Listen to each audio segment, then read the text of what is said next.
Hello mga paps, magandang hapon sa inyo lahat mga paps. So for this video mga paps, papakita ko yung aking mga bagong pyesa mga paps. So mag-assemble muna tayo ng repair stand para makita ninyo kung paano ginagawa. So ayan mga paps, ganun lang kayo.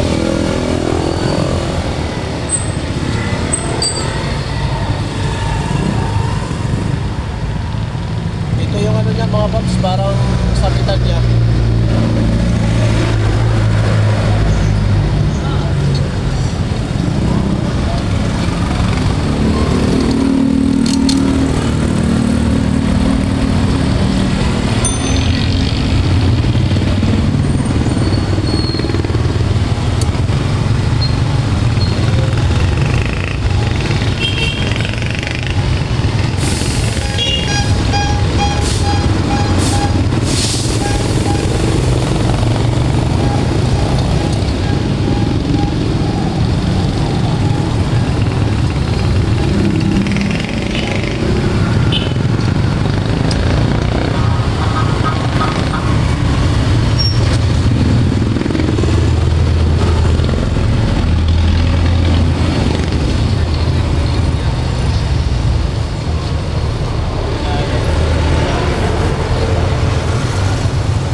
Na siya mga paps.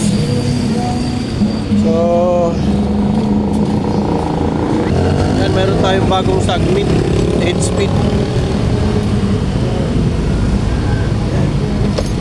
Tapos meron din tayong R200 na caliper with with rotor na to mga paps. Ayun, R200 yan. Ito fender, tas meron tayong mga bagong interior.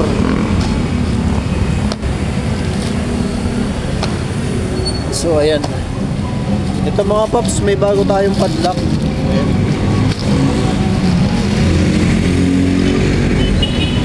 Bago siyang padlock. Tapos meron din tayong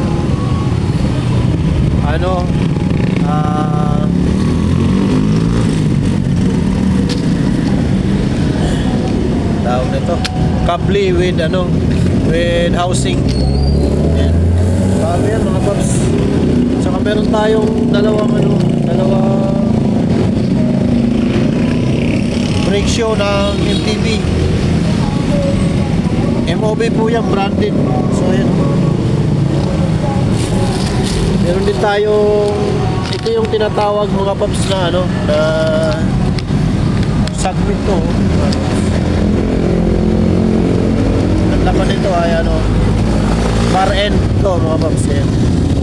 Bar end siya. So ayan, ito naman kasi baratin lang to. Ito meron bago tayong ilaw. Malakas to mga paps, ilaw. Ito pang ilaw din to sa likod. Ayan. Headset. Tapos meron tayong bagong mga throttle gauge, upuan. So ayan mga paps, kompleto na naman tayo.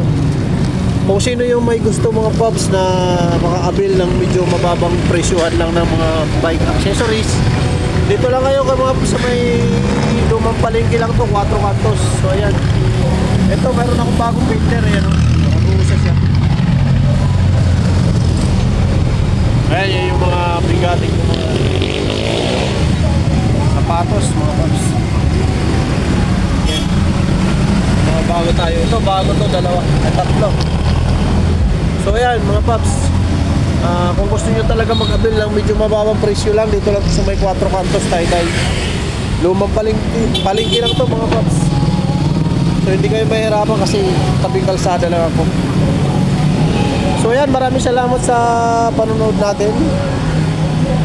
Kung gusto nyo yung nagustuhan nyo yung mga parts natin, video natin, so pa-like and share na lang mga paps. Papalo lang din ang ating page sa FB para makita nyo yung mga bago natin mga pyesa. Ayan, maraming salamat.